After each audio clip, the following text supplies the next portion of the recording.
And I want you all to know that we are fighting the fake news. It's fake, phony. 79% of Canadians feel that fake or misleading news is a problem for democracy. That's what the SFU Morse JWA Center for Dialogue found after surveying over 3,500 Canadians for their views on democracy and its institutions. We'd like to share what we discovered.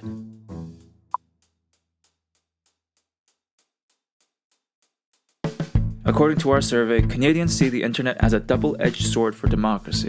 On one hand, 57% of respondents believe the internet is increasing polarization in Canadian politics, making people more divided in their political views.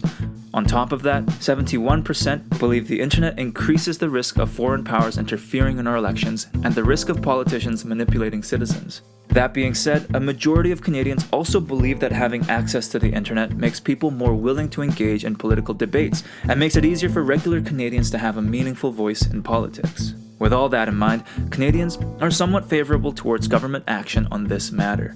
44% d'entre eux, le gouvernement devrait réglementer les réseaux sociaux. Néanmoins, un nombre égal de gens ne sont pas d'accord. 26% pensent que les plateformes de réseaux sociaux devraient s'auto-réglementer et 18% préféraient qu'il n'y ait 64% of Canadians are interested in having a system of fact-checkers to identify fake news, rather than having to do so on their own. Moreover, a majority of Canadians, 60%, prefer some degree of censorship to limit or remove objectionable content online, while others would prioritize free speech instead. Overall, most Canadians wouldn't mind some cost associated with regulating social media. The overwhelming majority, 90%, would prefer the protection of their privacy over having free services offered by social media companies who would use their information to sell advertising.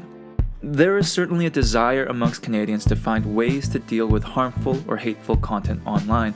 However, Canadians also support free speech. So, moving forward, we need to have a serious conversation in this country to navigate the trade-offs between these deeply held values.